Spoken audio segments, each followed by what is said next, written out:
My name is Maya, and I'm 32 years old. Today, I'm a successful photographer living in New York. But there was a time when my own family didn't want me around. Back then, I was just the awkward girl they didn't think fit into their perfect little world. Growing up, I had one sister, Lila, who was 2 years younger than me. When we were little, we were as close as sisters could be. I remember sitting on the floor of our shared bedroom, braiding her hair while the sunlight came through our window. We used to laugh and whisper secrets, making promises to always be there for each other no matter what.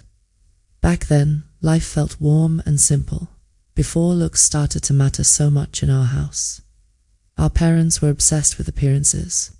My dad, Daniel, was a well-known plastic surgeon in our town. Everyone admired him. He always had that perfect smile. Salt and pepper hair, neatly styled, and expensive suits that made him look like he belonged on a magazine cover. My mum, Elaine, used to be a beauty queen. She never really let go of those days. Even when she was just stepping outside to check the mail, she would put on makeup and make sure she looked flawless. She spent more money on beauty treatments than groceries. Leela looked just like our mum, slim, golden-haired, and naturally pretty. I, on the other hand, took after a distant relative no one ever talked about. By the time I was 11, I was already chubby with wild, frizzy brown hair that never stayed in place. I got glasses when I was 12, and by 13, Acme decided to join the party too. I will never forget my 13th birthday. I was so excited to finally be a teenager. I thought maybe now my parents would see me differently.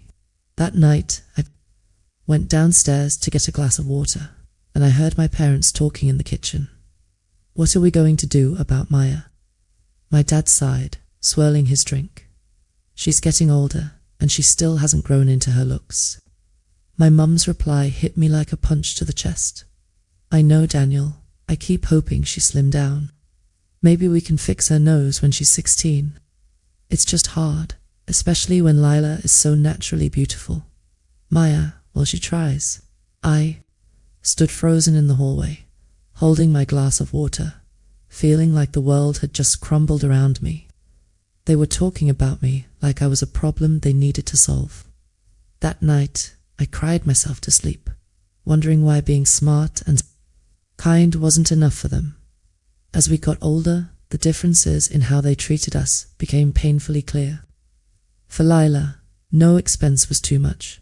Dance lessons, modeling classes, brand new clothes, endless praise. You could be on the cover of a magazine someday. Mum would gush, brushing Leela's perfect hair before school photos. For me, I got none of that. If I needed clothes, they bought whatever was on sale. No care for style. As long as it fits, my dad would say dismissively. I retreated into myself. Books and school became my safe place. I poured everything into my studies. My grades were perfect. My teachers loved me. But at home, none of that mattered. I became invisible, while Lila became the shining star of the family. One Christmas, when I was 15, the truth hit me harder than ever. We were supposed to take our family portrait for the holiday card. My dad frowned at me in the group photos, and then said to my mum, maybe we should just use that picture of Leela from her dance recital instead. My mum agreed, yes, that one is stunning. Maya, you understand, right? We just want the card to be perfect. When the cards arrived, it was just my parents and Leela, smiling in perfectly coordinated outfits. I wasn't included at all. It was like I didn't exist. As Leela entered her teen years, we started drifting apart. The sister who used to giggle with me and share secrets now acted like a stranger. She had become just like our parents, focused on appearances above everything else. She didn't mean to hurt me, but she'd say things like, you'd look so much better if you just tried harder, Maya. While trying to put makeup on me I didn't even want to wear. I couldn't hate her.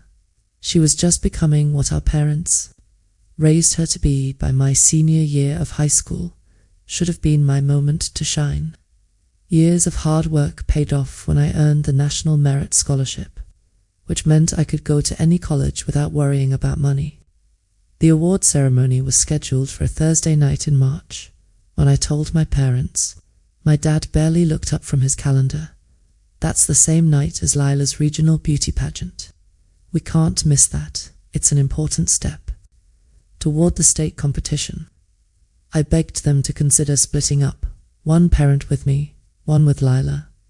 But my mum just patted my hand and said, "That's wonderful, dear. Maybe a friend's parents can take some pictures for you." On the night of the ceremony, I sat alone at a table meant for families, forcing a smile as teachers whispered about my absent parents. Prom was no better. A kind boy named Ethan, from my advanced chemistry class, asked me to go with him. I was thrilled when my mum reluctantly agreed to take me shopping for a dress. She spent the entire time criticizing me. "We'll need something slimming, dark. Colors would be best. Maybe a shawl to cover your shoulders." 2 hours later, I ended up with a plain black dress. It wasn't what I wanted, but it was the only thing she approved of. The night of prom, Ethan called an hour before he was supposed to pick me up. His voice was shaky. "I can't make it tonight, Maya. I'm really sorry." Later, I found out Leela had spoken to him earlier that day. She told him I was socially awkward and implied he only asked me out of pity. Whether she meant to hurt me or not didn't matter. The damage was done. I stayed home all night, in my dress, watching movies alone and trying not to cry. Graduation day finally arrived. I had worked so hard and even earned the title of valedictorian. I hoped this would finally make my parents proud. That morning, I came downstairs in my cap and gown. Mom sighed. "Couldn't you have done something with your hair? And maybe worn contacts instead of those glasses?" "I tried contacts," I reminded her. "I'm allergic." My dad just said, "Well, at least the gown covers most of it." They took a few quick pictures, nothing like the elaborate photo shoots they had done for Lila's pageant events. During the ceremony, I gave my speech to a standing ovation from everyone except my own family. At lunch afterward, my dad spent most of the time on his phone, and Mum couldn't stop making comments about how college might fix me up. Something inside me snapped. "What exactly needs fixing, Mum?" I asked calmly. She blinked, caught off guard. "Well, you know, your presentation. First impressions are everything." "My first impression just earned me a full scholarship and the top spot in my class," I said sharply. "But that doesn't matter to you because I don't look like Lila." My dad finally looked up, annoyed. "Don't be dramatic, Maya. In the real world, appearances matter." "Only to shallow people," I shot back. That was it. The dinner turned into a heated fight. Years of anger and pain poured out of me. Finally, my dad gave me an ultimatum. "If you're so unhappy with our values, maybe it's time we talk about your future. We're willing to pay for some improvements. A nose job, liposuction, braces. Think about it before college starts." I stared at him in disbelief. "You want to cut me apart before you can love me? We want to help you reach your potential," Mom insisted. "No," I said firmly. "I won't change myself to fit your shallow standards, and I won't stay where I'm only valued for how I look." My dad's face turned to stone. "Then maybe you should find somewhere else to live. Until you're ready to respect our values, you're not our daughter." That night, I packed a single suitcase. My dad handed me $500, his expression cold. "This should get you started. Your scholarship covers housing, I believe." Mum stood silently in the doorway, tears in her eyes, but she didn't stop me. She never did. With a broken heart, one suitcase, and $500. I walked out of the house, leaving behind my childhood, my family, and the sister who stayed silent through it all. When I walked out of my parents' house that night, with just a suitcase and $500, I had no idea what my future would look like. All I knew was that I couldn't stay in a place where my worth depended on how closely I matched their idea of perfection. 3 weeks later, I arrived in New York City, where I would be starting college at Columbia on a full scholarship. City felt massive and intimidating, but also freeing. No one here knew me. No one cared about my family's obsession with appearances. I was just another face in the crowd. My scholarship covered tuition and campus housing, but I didn't want to live in a dorm. I needed a space that was truly mine, even if it was small. After a lot of searching, I found a tiny apartment in Washington Heights, sharing it with 2 other students, Hannah and Sophie. They were both a couple of years older and just as broke as I was, so splitting the rent 3 ways made it possible. The place was far from glamorous. The bathroom paint was peeling, the pipes rattled whenever someone took a shower, and the kitchen was so cramped that only one person could cook at a time.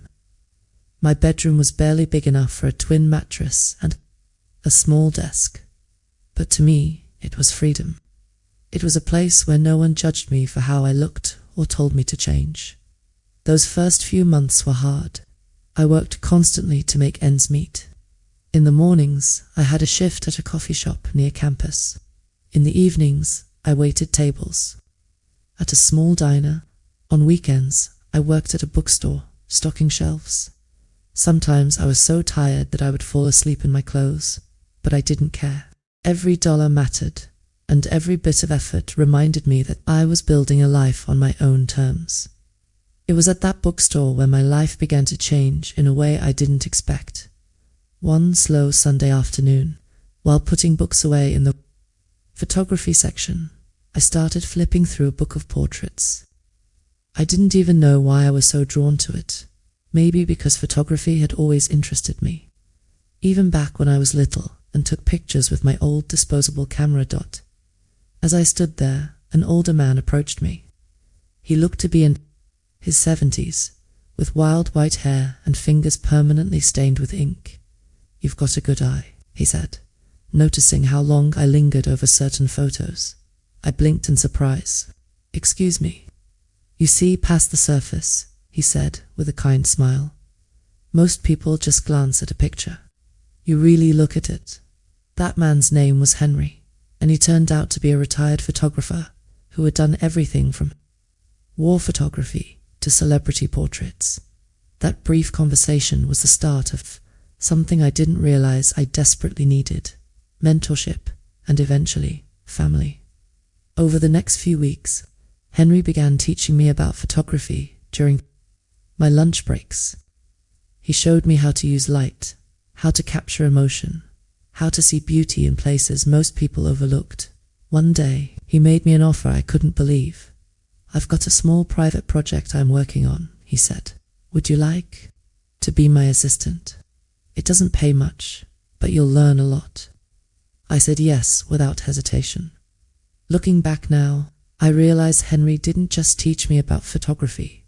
He taught me how to see myself differently.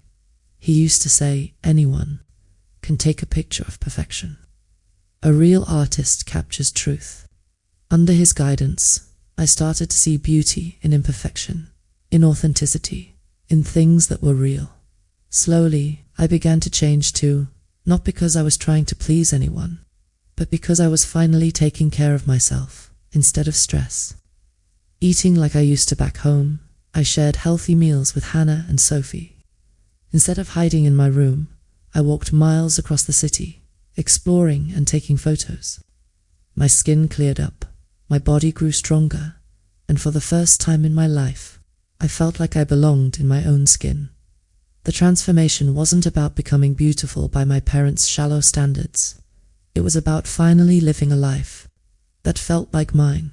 By my second year of college, I had started developing my own style as a photographer. At first, my subjects were Hannah and Sophie. Then friends from school started volunteering to sit for portraits. Soon, I was photographing strangers who were drawn to the idea of being captured as they truly were. No heavy editing, no fake perfection. One day, a professor noticed one of my photos, a simple picture of an elderly woman feeding pigeons. "In Washington Square Park, there's something special here," he said, holding up the print. "You should submit this to the student gallery." I didn't think anyone would care, but to my shock, my photo was accepted. When I went to the gallery opening, I saw my work hanging on the wall for the first time. The image wasn't glamorous, but it felt alive. It was real. That moment lit a fire in me. For the first time, I could imagine a future doing something I loved, a future where I wasn't invisible. Meanwhile, I was building something even more valuable than a career, a chosen family. Henry became like a father figure to me, offering advice and encouragement without judgment. Sophie turned into the sister I always wished I had, protective, honest, and fiercely supportive. Through this circle of friends, I met Noah, a film student with messy hair and an easy laugh. He was my first real relationship I'll never forget. The first time he kissed me, I pulled back, overwhelmed with insecurity. "Why me?" I asked. "You could be with anyone." Noah looked at me like I'd just asked the strangest question in the world. "Because you see the world differently," he said simply. "Because your laugh makes me happy. Because when you talk about photography, your whole face lights up. You're beautiful, Maya, in ways that actually matter." His words broke down walls I didn't even realize I had built. Though Noah and I eventually broke up after graduation, he helped me see my worth. He was proof that someone could love me without conditions, without trying to change me. During my junior year, I created my first small exhibition. I called it Unfiltered Beauty. The project focused on capturing women exactly as they were: stretch marks, scars, wrinkles, asymmetrical features, all the things society tells us to hide. The exhibition was held in a tiny coffee shop gallery, but the response was overwhelming. "You made me feel powerful," one woman said through tears when she saw her portrait. That night, as I looked around at the walls covered in images of real, authentic beauty, I realized I had created something my family would never understand. A space where people were valued for who they truly were, not how perfectly they fit into a mold. By the time I graduated, I had a job lined up as an assistant to a well-known portrait photographer. I also had my own little studio apartment in Brooklyn. It was barely 400 square feet, but every inch of it was mine. The walls were covered in photos, reminders of the journey I had taken to get there. Sometimes, late at night, I would think about Leela. I wondered what kind of woman she had grown into. Had she completely embraced our parents' shallow values? Or had she found her own path? Once, I even sent her an email to her old high school account, carefully worded and hopeful. She never replied. Whether she ignored it or never saw it, I'll never know. Eventually, I stopped reaching back. I focused on building my life, a life built on authenticity, acceptance, and truth. 5 years passed in what felt like the blink of an eye. In that time, I went from being a frightened girl with a suitcase and $500 to a woman who was finally starting to make her mark on the world. Photography had become more than just a passion for me. It was my voice. My way of telling stories that people often overlooked. My first real breakthrough came when a small, independent magazine featured some of my work. They published a series of portraits I had taken of women in their most natural state. No makeup, no heavy filters, no manipulation. The series was called Real Women. It featured 100 women of different ages, body types, and backgrounds. I wanted to capture them as they truly were, not as society told them they should be. The response was overwhelming. Women sent me messages saying things like, "You made me see myself in a new way. For the first time, I feel like I'm enough." Reading those words healed parts of me I didn't even realize were still broken. For so many years, my own parents had told me that I wasn't good enough unless I changed. Now, here I was, helping other people see that they were perfect, just as they were. The success of Real Women opened doors for me. Galleries started to take notice. I was invited to show my work in small exhibits across New York, Chicago, and even Los Angeles. Fashion magazines, the same kind that used to make me feel unworthy, began reaching out. Some of them wanted me to work on campaigns that challenged traditional beauty standards. I didn't make a fortune, but for the first time, I was financially stable. I could pay my bills on time, save a little money, and even take a day off now and then without panicking. Most importantly, I was living life on my terms. I had a small but beautiful studio in Manhattan, a space filled with light and creativity. Clients came to me because they wanted to be seen for who they really were. It wasn't just about taking pictures, it was about connection, about making people feel valued.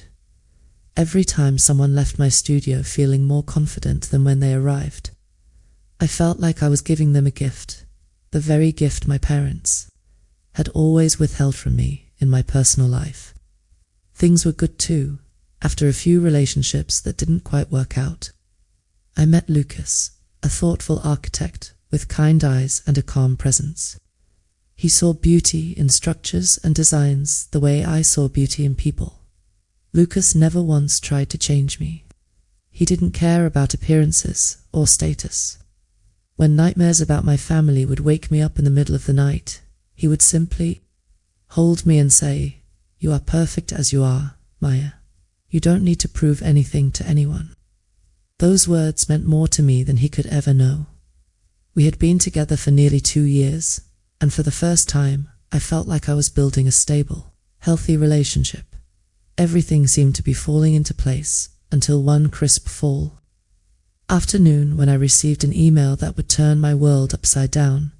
The message was from my Uncle David, my dad's younger brother. Uncle David had always been different from the rest of the family. While my dad chased wealth and status, David became a teacher. He valued kindness and honesty over appearances. Even after I left home, he stayed in touch. He didn't reach out often, but when he did, it reminded me that not every part of my family was toxic. The email was short and simple. Lila is getting married. November 12th, at the Lakeside Resort. Thought you should know. Her fiancé's name is Jack Weston. I stared at the screen, my heart pounding. Leela, my little sister. The same sister who had stood silently by as our parents pushed me out of their lives. The same sister I hadn't spoken to in 10 years. She would be 26 now. I had no idea what kind of woman she'd become. Had she fully embraced our parents' shallow world, or had she found her own voice somewhere along the way? I wasn't sure if I even wanted to know. Part of me wanted to ignore the email completely. I had worked so hard to build a life away from my family. Going back, even for a day, felt dangerous. But another part of me, the part that still missed my sister, couldn't let it go. Out of curiosity, I did a quick internet search for Jack Weston. It didn't take long to find him. He was a successful entrepreneur who had started a technology company focused on educational software. His family was well known in Boston, wealthy but respected for their community work. As I read more about him, something caught my attention. In one interview, Jack mentioned that his entire approach to business had been shaped by an art exhibition about authenticity and beauty. My heart skipped a beat. That exhibition was mine. He didn't mention my name, but I recognized the description. Instantly, it was almost surreal. My sister was marrying a man whose worldview had been shaped by my work, the very thing our parents had once dismissed as worthless. That night, I told Lucas and my best friend Sophie about it over dinner. "So let me get this straight," Sophie said, twirling her fork. "Your sister is marrying a guy who basically worships your art, and he has no idea you're related to her."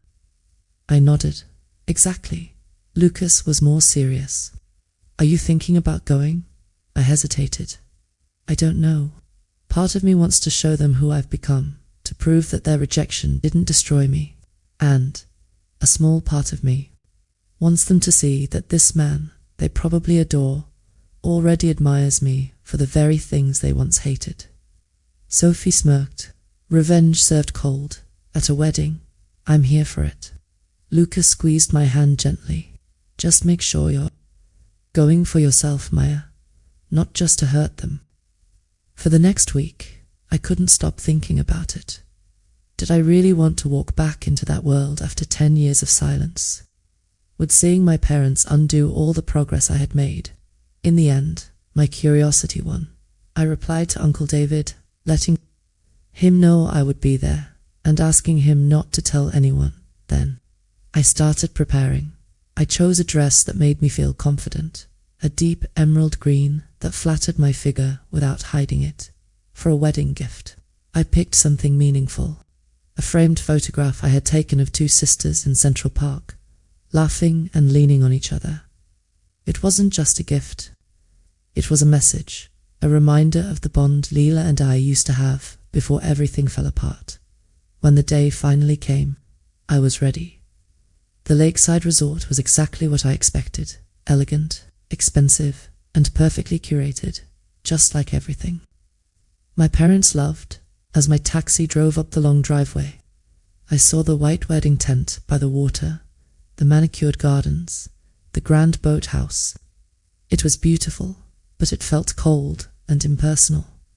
I checked into my room, took a deep breath, and started getting ready. As I stood in front of the mirror, smoothing my dress and curling my hair, I whispered to my reflection, "You are not here for their approval. You are here to witness, to understand, and to close a chapter." For the first time in years, I was about to see my family again, not as the broken teenager they had cast out, but as the woman I had become. The afternoon of Leela's wedding was crisp and clear, the kind of day that almost felt too perfect, like it had been ordered in advance. The sun glimmered on the surface of the lake as I made my way toward the main ceremony site. My heart pounded, but I kept reminding myself, "You're not that scared teenager anymore. You're here because you chose to be." The ceremony was set to start at 4 o'clock, and I arrived around 3:30. That gave me time to take it all in and find a spot where I could stay out of sight.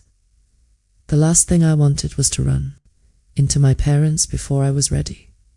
From a distance, I scanned the crowd, searching for familiar faces, and there they were. My parents, my father. Daniel looked older than I remembered. His once perfectly dyed hair was now a genuine silver. His face was still carefully maintained, but there were lines he couldn't hide anymore. Even from far away, I could see that tight, rigid posture he always held, like he was ready to correct someone at any moment.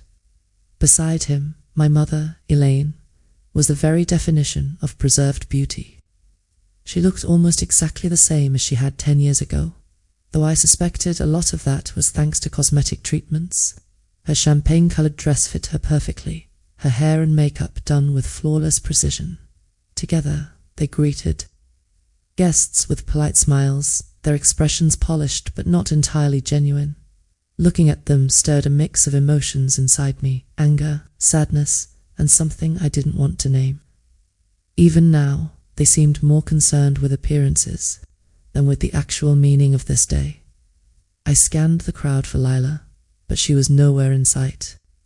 She was probably tucked away in some bridal suite, getting last-minute touch-dash-ups instead. I noticed aunts, uncles, cousins, people I hadn't seen in over a decade. Some I had fond memories of, others I barely recognized. And then I saw Uncle David. The moment our eyes met, he broke into a warm smile and made his way toward me. "Maya," he said softly, pulling me into a hug. "You look well, you look wonderful. Not because of how you're dressed, but because you look happy." His words almost brought me to tears. After so many years of rejection, hearing that simple, genuine compliment felt like a balm to my soul. "Thank you," I whispered, "and thank you for telling me about this. If it weren't for you, I wouldn't even know she was getting married." He squeezed my hand gently. "They tried to erase you from family photos, but they could never erase you from reality, Leela. She asks about you sometimes. Not directly, but I can tell she wonders." I was stunned. "She's never reached out to me." Uncle David sighed. Fear is a powerful thing, Maya. Sometimes it keeps people silent, even when their heart wants to speak. Before I could respond, music began to play, signaling that the ceremony was about to start. Are you ready for this? He asked quietly. I nodded, though deep down, I wasn't sure anyone could be ready to face the family that had thrown them away. We took seats near the back. From there, I had a clear view of everything without being in the center of attention. The setting was undeniably beautiful. A white floral arch stood at the edge of the lake, with rows of chairs neatly lined up on the lush green lawn. The whole scene looked like something out of a wedding magazine, elegant, expensive, and carefully curated. The groomsmen and bridesmaids began walking down the aisle in pairs. Then came the best man, followed by the groom himself, Jack Weston. Even from a distance, he radiated warmth and kindness. He was handsome in a natural, unforced way, his smile genuine rather than rehearsed. I wondered what he would think when he learned the truth about my family and about me. Then the music shifted, and everyone rose to their feet, and there she was, Leela. My breath caught as I saw my little sister for the first time in 10 years. Walking down the aisle on my father's arm, she was beautiful, but it was a different kind of beauty than I remembered. Her features looked slightly altered, her nose a bit smaller, her lips fuller. The telltale signs of the improvements my father had once offered me. Had she chosen them freely, or had they been pushed on her the way they had been pushed on me? Despite the changes, when she smiled, I caught a fleeting glimpse of the girl I used to know, the one who whispered secrets with me late at night and promised we'd always have each other's backs. For a moment, my heart ached. The ceremony itself was short and traditional. Vows were exchanged, rings were slipped on fingers, and they sealed it with a kiss. But while everyone else focused on the bride and groom, I watched my parents. My father looked proud, his chest puffed out. My mother's eyes, however, kept darting around the crowd, scanning for approval. Even at her daughter's wedding, she couldn't stop worrying about how things looked. As soon as the ceremony ended, guests began moving toward the terrace for the cocktail hour. I slipped away from my seat and positioned myself near the edge of the terrace, holding a glass of champagne I'd grabbed from a passing waiter. This was my moment. If I was going to reveal myself, I wanted to do it strategically, and I wanted to catch Leela off guard. About 20 minutes later, I spotted Jack entering the terrace alone. He must have gotten separated from the wedding party. Taking a deep breath, I approached him. "Congratulations," I said with a warm smile. "It was a beautiful ceremony." He turned to me, looking slightly confused but polite. "Thank you. I'm sorry. Have we met?" "There are so many guests on Leela's side. I'm trying to keep track." "No, we haven't officially met," I replied, "but I think you might be familiar with my work. I did a photography exhibition about authentic beauty a while back."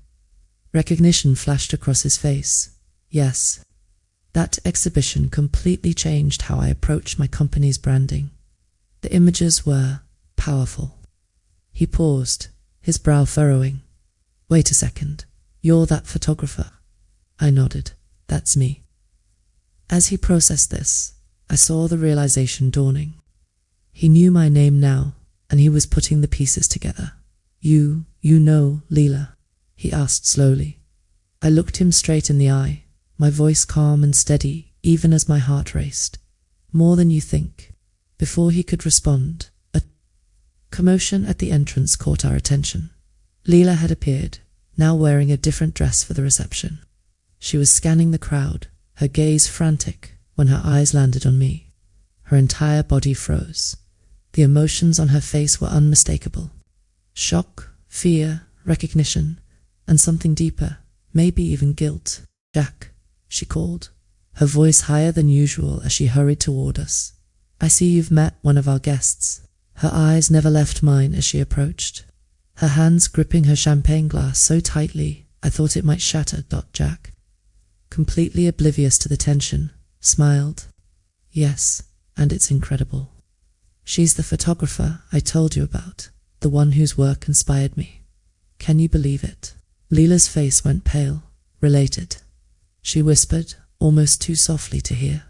Yes, I said clearly, my voice cutting through the noise around us. I'm Leela's sister. Jack blinked, confused. Sister? But Lila told me she was an only child. The words hung in the air like a THUNDERCLAP. Nearby guests began glancing in our direction, sensing that something dramatic was unfolding. Leela opened her mouth to speak, but before she could say anything, our mother's voice rang out behind her. Leela, darling. The photographer is ready for sunset pictures. Then she saw me. Dr. Lane stopped mid-sentence, her perfectly practiced smile faltering. What are you doing here? She hissed. My father appeared beside her, his face hardening like stone. The second he recognized me. This is a private event, he said sharply. You are not invited. Jack looked between all of us, completely lost. What is going on here? Someone please explain. Leela's lips trembled as she finally spoke.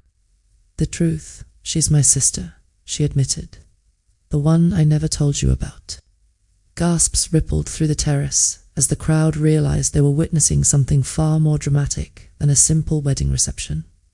In that moment, the perfect world my parents had built, their image of a flawless, happy family, began to crumble, and I wasn't going to let them rebuild it with lies ever again. The air around us felt heavy, almost electric, as Leela's confession rippled through the terrace. Guests were whispering behind their hands, their eyes darting between me, Leela, and my parents. This was no longer just a wedding reception.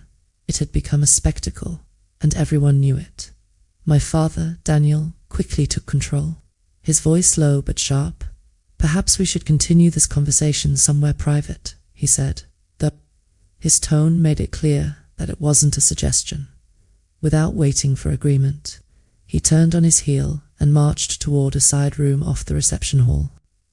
My mother, Elaine, followed closely behind him, her face frozen in a tight, strained smile for the benefit of the guests who were watching. Leela gave me a pleading glance, then hurried after them. Jack and I trailed behind, the weight of a decade of secrets pressing down on all of us. The room we entered was small and quiet, a stark contrast to the lively terrace we'd just left. Heavy curtains muted the sounds of clinking glasses and distant music. My father stood by the fireplace, his hands clasped behind his back, the picture of authority. My mother hovered near him, while Leela paced nervously, wringing her hands. Jack positioned himself by the window, looking completely lost, like a man who had just stepped into the middle of someone else's storm. And then there was me, standing near the door, unsure whether I was part of this family anymore, or just a ghost haunting them. Jack was the first to speak. His voice was calm, but there was steel underneath. You told me you were an only child, Lila, he said to my sister. For 3 years, through all our talks about family, through meeting your parents over and over again, through planning this wedding, you never once mentioned having a sister. Leela's eyes filled with tears. She glanced at our parents before answering, like she was still a child seeking permission to speak. It's complicated, Jack. It's actually not complicated at all, I said firmly, my voice sharper than I intended. I left home 10 years ago, or rather, I was forced to leave because I refused to surgically alter myself to meet our family's ridiculous standards of beauty. Jack's head whipped toward me, shock etched on his face. My mother let out a soft, disapproving gasp. That is a gross oversimplification of what happened, she said, clutching her pearls as though she were the victim. Is it, Mom? I snapped, years of pent-up anger spilling out. You and Dad gave me an ultimatum after graduation. Either fix my appearance through plastic surgery or leave. When I chose to accept myself as I was, Dad told me I was no longer his daughter. Jack's expression darkened as he turned to my father. Is this true? Daniel straightened his tie, his voice cold and dismissive. You don't understand our family dynamics, Jack. Maya was rebellious, ungrateful for the opportunities we provided. Opportunities, I repeated bitterly, taking a step forward. You mean the chance to let a surgeon break my nose and reshape it? The chance to have fat sucked out of my body? The chance to become someone I wasn't, just so you could look at me without shame? Elaine's voice trembled as she tried to play peacemaker. We only wanted what was best for you. Maya, the world is cruel to women who don't fit certain standards. We were trying to help you succeed. My hands curled into fists. I have succeeded, I said evenly, my voice low but fierce. I built a career that matters. I have friends who love me for who I am, not for how I look. I have a life full of truth and authenticity, the exact opposite of everything you tried to force on me.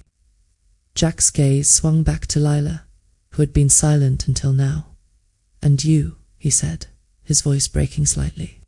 Did you know about this ultimatum? Did you agree with it? Lila's tears spilled over as she shook her head. I was 16, Jack. I was scared and confused. Maya was always the strong one, the smart one. When she left, I told myself she chose to leave us. Her voice cracked. It was easier than admitting our parents pushed her out. Easier than questioning everything I believed about our family. Her words stung, but I pushed forward. And easier than admitting you stood by and watched it happen. She flinched like I had physically struck her. Yes, she whispered. Easier than that too.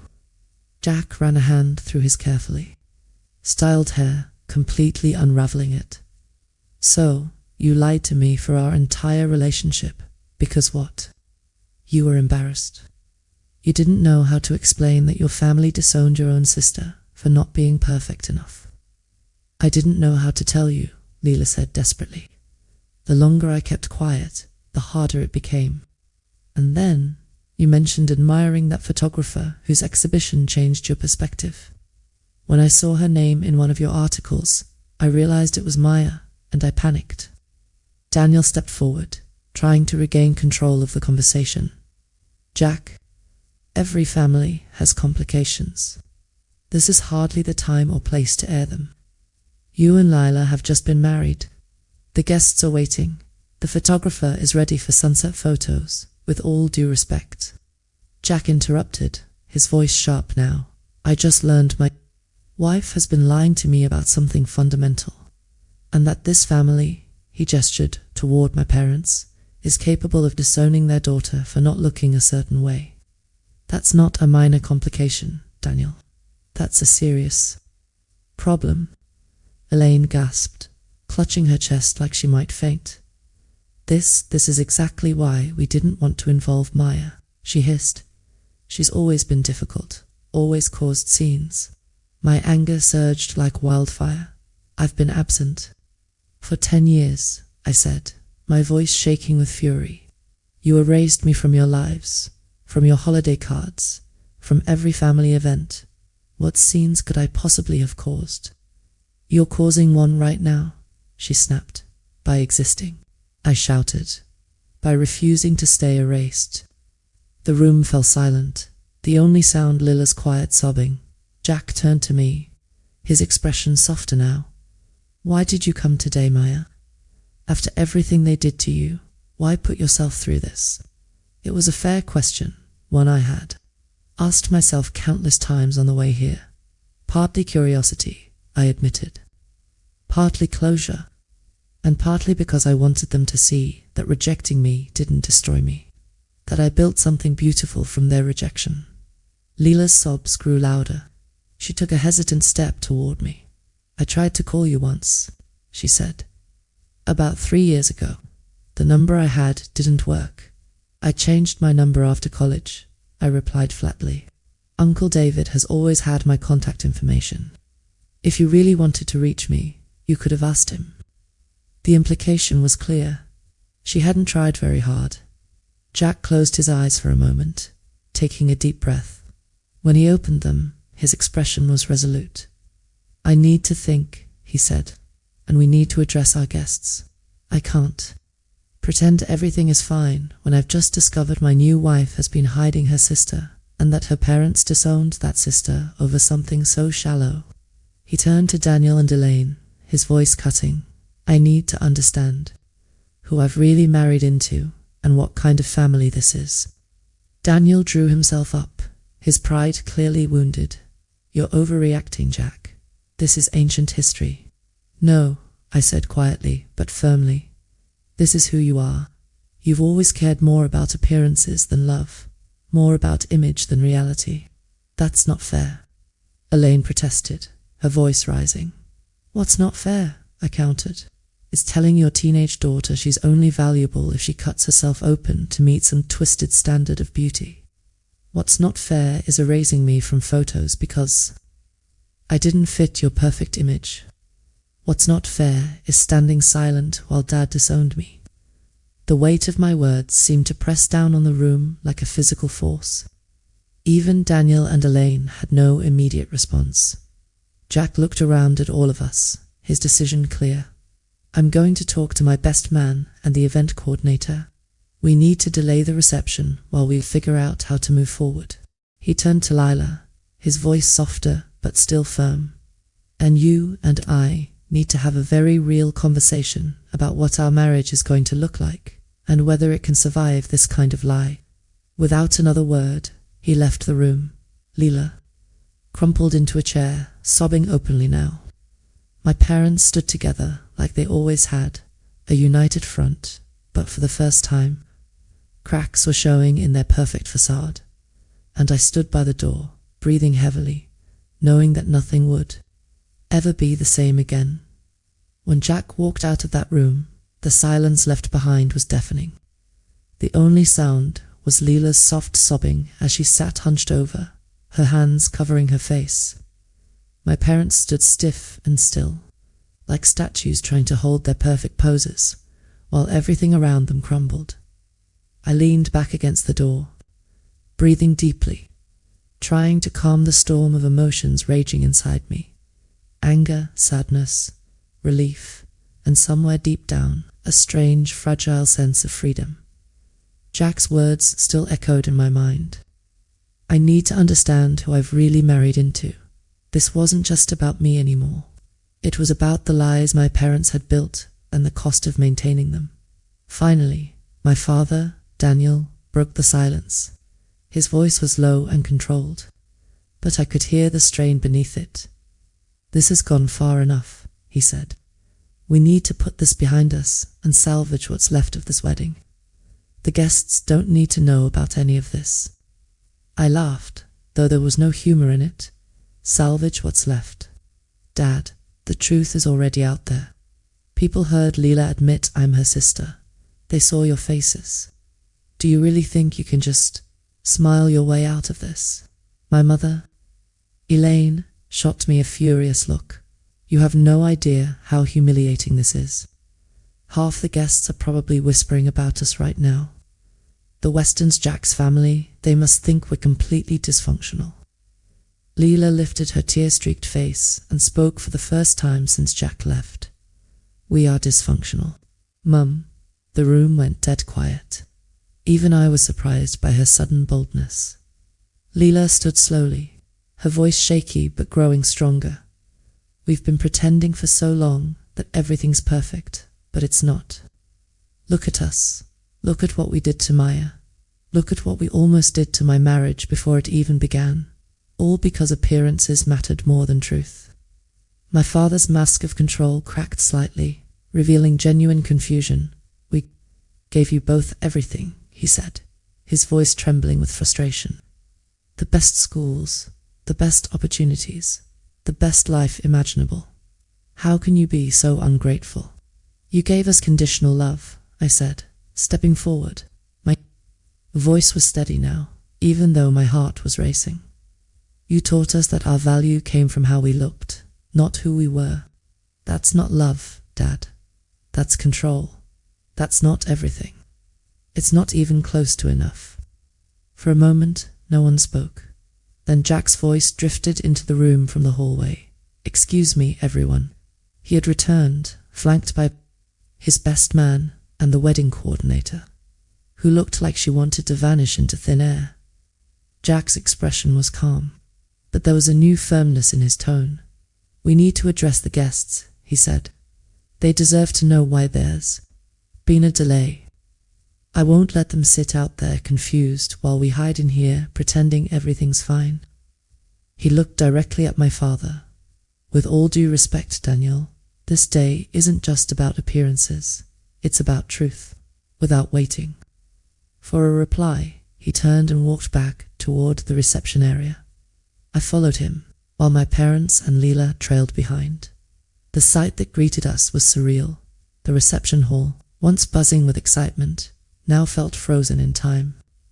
Guests were clustered in small groups, whispering urgently behind raised hands. The string quartet played softly, but no one was dancing. Plates of untouched hors d'oeuvres sat abandoned on tables. When Jack approached the microphone, the room fell completely silent. "Ladies and gentlemen," he began, his voice strong but calm. "I apologize for the delay. We've had a family matter come up that needed our attention." He glanced at Lila, who stood a few steps behind him, her makeup smeared from tears.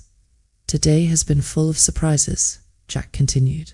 "Some joyful, others more difficult. But Olivia and I," he paused and corrected himself, "Leela and I want to start our marriage on a foundation of honesty. And that means being truthful with all of you." A murmur ran through the crowd.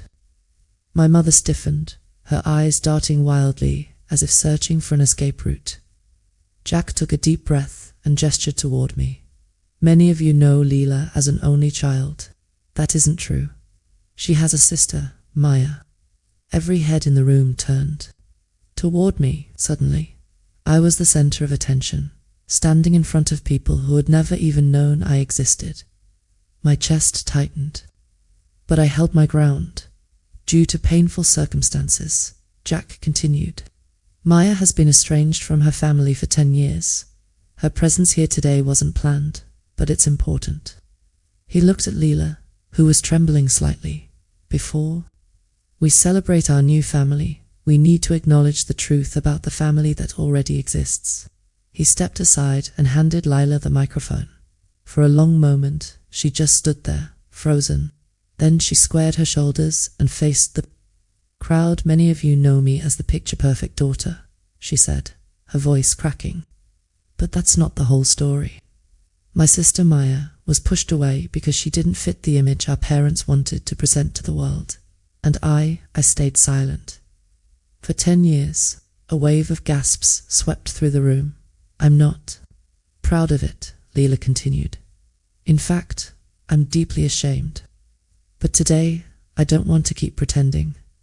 Maya is my sister. She always has been, and it's time everyone knew the truth." As she finished, her eyes met mine. "Would you come up here?" she asked softly, her voice trembling. My legs felt like lead as I walked toward the front of the room. As I passed my parents, I caught a glimpse of their faces.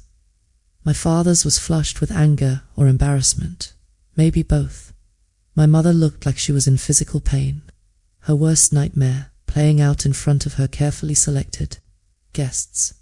When I reached Leela, she did something I never expected. She hugged me tightly, like she was afraid I might disappear again. "I'm so sorry," she whispered against my shoulder. I was a coward. For a moment, all the hurt and anger between us didn't matter. She was still my little sister, and I was still her big sister. Jack stepped forward, his voice steady. "Family should be about love, acceptance, and truth. Today, we're choosing those values. We ask for your understanding as we take some time to reconnect and heal old wounds before continuing the celebration." Some guests nodded in support. Others looked deeply uncomfortable, clearly unsure how to react to this raw display of emotion at what was supposed to be a flawless event. A few people slipped out quietly, unwilling to stay for the drama, but many remained, particularly Jack's family and friends, their expressions full of respect for his honesty. Meanwhile, my mother sprang into action. She glided through the crowd with a tight-spaced smile, whispering vague explanations about minor logistical issues. My father, in contrast, headed straight for the bar, his face like THUNDERCLOUDS.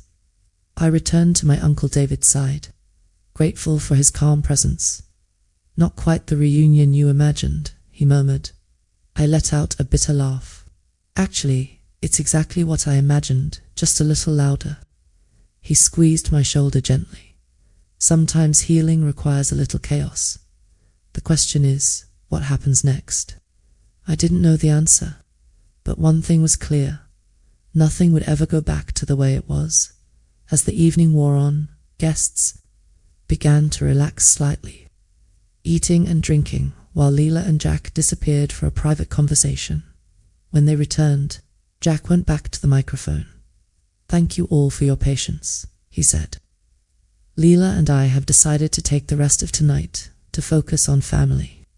The reception will continue, but on a smaller, quieter scale. For those of you who need to leave, we completely understand. It wasn't the wedding my mother had envisioned. It wasn't perfect or polished, but for the first time in my life, it was real." After Jack's announcement, the atmosphere in the reception hall shifted. Some guests, especially those who had only come out of obligation, politely excused themselves and left. Others, mostly Jack's family and a few close friends, stayed behind. Their expressions filled with quiet support rather than judgment. The perfect wedding my mother had, so carefully orchestrated, was gone. Instead, what remained was something raw and unpredictable, a space where the truth had finally been spoken. No matter how messy it was, I stood off to the side with Uncle David, watching as Lila and Jack mingled with the remaining guests. Jack's family seemed warm and genuine, embracing me like I'd always been part of the picture. It was strange and comforting at the same time, to be accepted so easily by people who had just met me when my own parents had spent a lifetime rejecting me.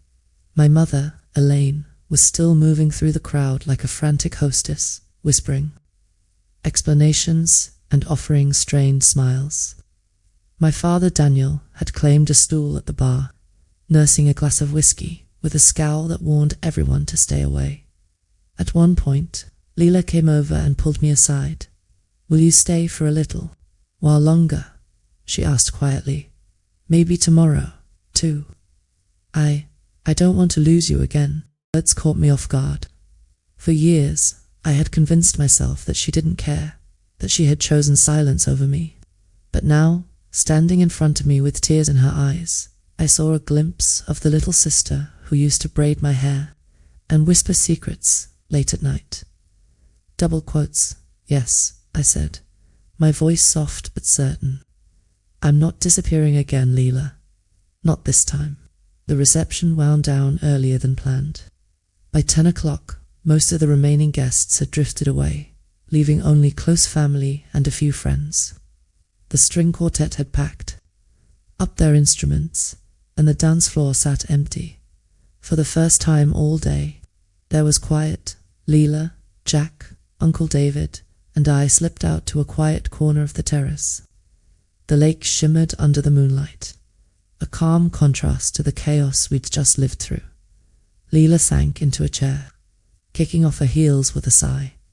"I should have told you, Jack," she said, her voice small. "I should have told you about Maya before today." Jack reached over and took her hand gently. "I understand why it was hard," he said. "But lies, even lies of omission, are poison in a marriage. We need to be honest with each other, always." Leela nodded, tears welling up again. "No more secrets," she promised. I cleared my throat, my voice careful but firm. "Leela, why didn't you reach out to me? Even after we were adults, when you were free to make your own choices. Why didn't you try harder?"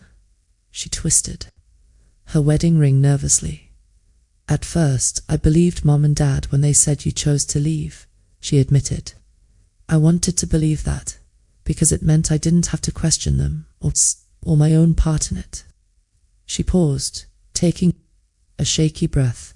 By the time I realized the truth, so many years had passed. I tried once. I called the number I had for you, but it didn't work. And then I told myself it was too late, that you probably hated me. I never hated you, I said softly, surprising even myself. I was hurt, yes. Angry, yes. But you were 16 when I left, Lila. You were just a kid yourself. Her face crumpled with relief, and she threw her arms around me. I'm so sorry, she whispered. I should have done more. I should have been braver. I hugged her back, holding her tightly. We can't change the past, I said, but we can decide what we do from here. Jack smiled at us, his eyes warm. That's what matters. As we sat there, I noticed movement out of the corner of my eye. My parents were approaching, their faces tense. My father spoke first, his voice carefully measured. This display has gone on long enough, he said, clearly trying to maintain control. You've made your point, Maya. Now, perhaps we can salvage what remains of this wedding. I looked at him, really looked at him. For the first time, he didn't seem like the intimidating figure who had ruled my childhood. He just seemed old, tired, a man clinging to illusions that were slipping through his fingers. This isn't a display, I said evenly. This is reality, Dad. The reality you've been trying to hide for 10 years. Elaine stepped forward, her voice sharp and urgent. Do you have any idea how this looks? Half the guests have left. The Westons must think we're dysfunctional. We are dysfunctional, Leela said suddenly, startling everyone. Her voice grew stronger with each word. Mom, Dad, we've been pretending for so long, but look at us. Look at what you did to Maya. Look at what almost happened to me and Jack. Today, this family is broken, and it's because appearances always mattered more than the truth. Daniel's face twisted with anger and confusion. We gave you everything, he shouted. The best schools, the best advantages, the best opportunities money could buy. How can you stand there and accuse us like this? You gave us conditional love, I said quietly, stepping forward. Both of them turned to stare at me. You taught us that we were only valuable if we looked a certain way, I continued. If we fit into your perfect picture, that's not love. That's performance. And it's not enough. For a long, painful moment, no one spoke. Then Jack cleared his throat, his voice steady but firm. Daniel, Elaine, I respect that you're my wife's parents, but you need to understand something clearly. He took Leela's hand and looked her parents directly in the eye. I fell in love with the real Lila, not the polished version you created. I want to build a life with that woman, not with some illusion of perfection. And that life will include her sister, if Maya is willing. He turned to me, his expression warm and genuine. I admired your work long before I knew who you were. The honesty and authenticity in your photography opened my eyes to what was missing in my own life. I'd be honored to know you, not just as my sister-in-law, but as a person. Tears stung my eyes at his words. After everything, here was someone who saw me clearly and valued me without conditions. Leela squeezed my hand. Can we start over? She asked softly, not to erase the past, but maybe build something new. I swallowed hard, then nodded. I'd like that. Behind us, Daniel and Elaine exchanged glances, clearly outnumbered and unsure how to proceed. Daniel finally straightened, his tie an old nervous habit. Well, he said stiffly, it seems decisions have been made without us. As usual, Maya manages to take center stage. Uncle David, who had been silent until now, stepped forward.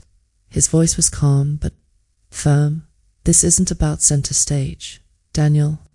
This is about acknowledging a decade of wrongs and choosing to make them right. Your daughters are offering you a chance at redemption. I suggest you take it. For once, my parents didn't have a ready response as the sun began to set over the lake, the light filtering through the windows. A photographer, not me, captured a single image. Lila and me standing side by side. Imperfect, but real, with Jack behind us, his hands resting gently on Lila's shoulders.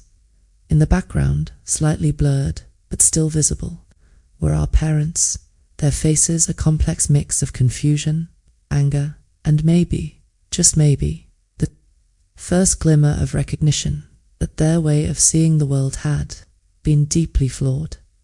It wasn't a perfect ending, but it was a beginning. The next morning, the resort was quiet.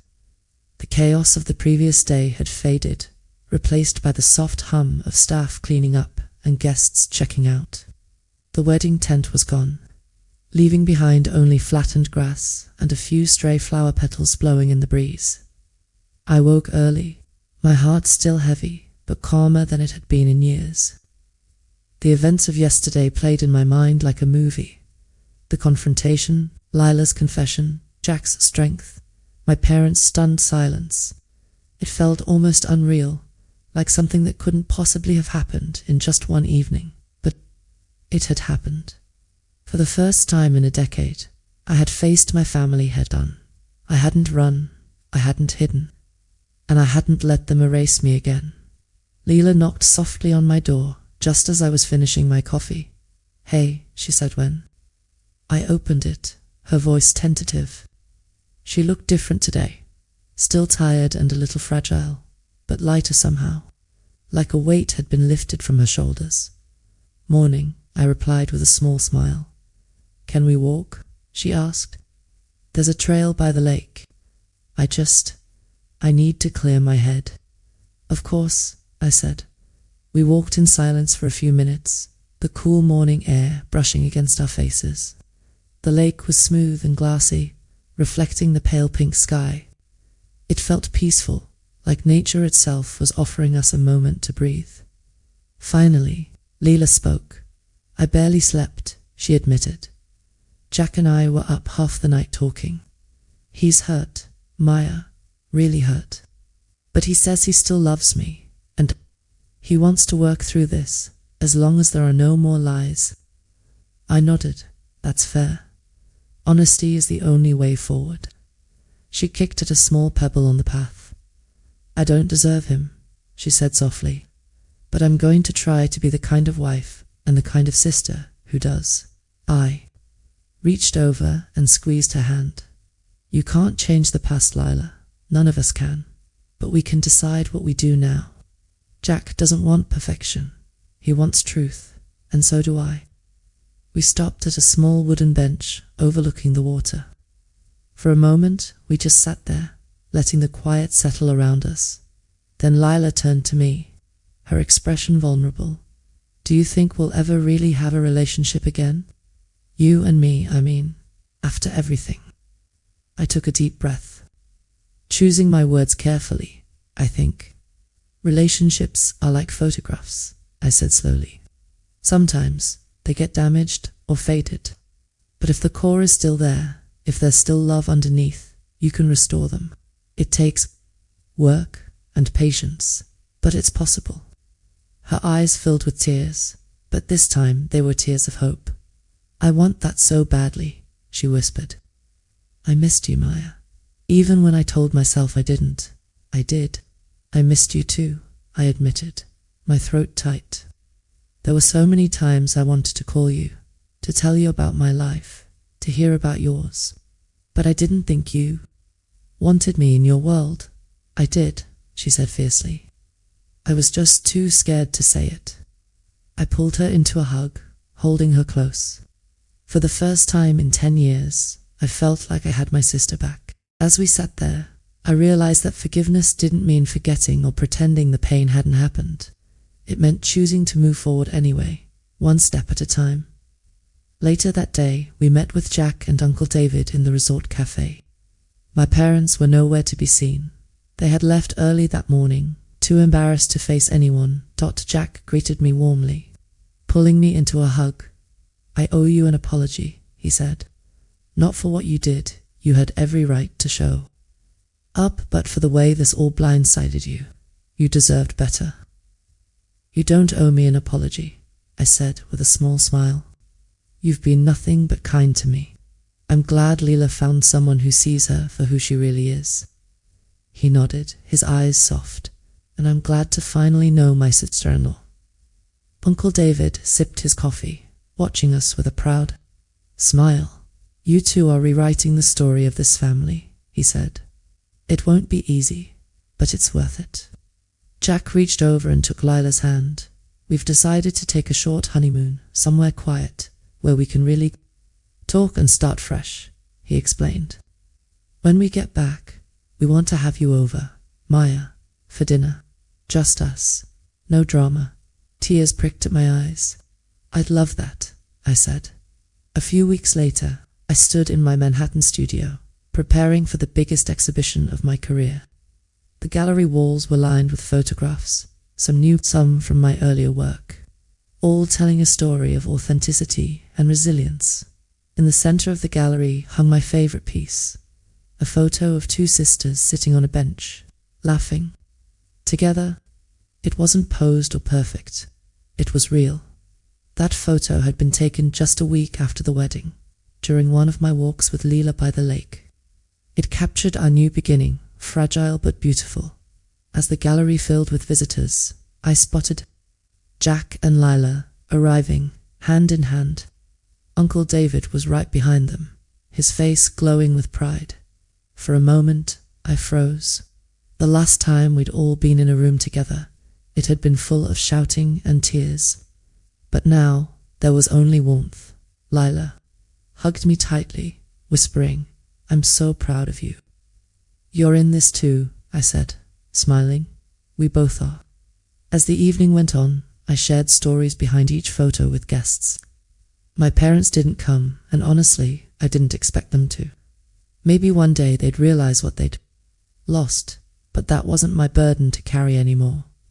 Instead, I focused on the people who were there. My chosen family. When it came time for my closing speech, I stood in front of the crowd, my hands steady on the microphone. "This collection," I said, my voice strong and clear, "is about truth, about seeing ourselves and each other without filters, without masks, without the lies we tell to make life look perfect." I glanced at Lila, who was beaming through tears. "It's also about forgiveness," I continued. "Not the kind that erases the past, but the kind that says we can move forward anyway." The audience applauded, but my focus stayed on my sister. As the night wound down, Leela and I stood together beneath her favorite photo, the one of us laughing by the lake. "We've come a long way," she said softly. "Yeah," I agreed, "and we've still got a long way to go." She slipped her arm through mine. "As long as we go together." I smiled, my heart full. For the first time in 10 years, I felt whole. Not because my family was perfect, it never would be. Not because my parents had suddenly changed, they hadn't, but because I had faced the truth, embraced the people who loved me for who I was, and built a life that was mine, a life that was real. As we left the gallery that night, I looked back one last time at the photo of the two sisters. It wasn't just an image, it was a promise that no matter what came next, Lila and I would face it together, honestly, imperfectly, and beautifully. And for me, that was enough.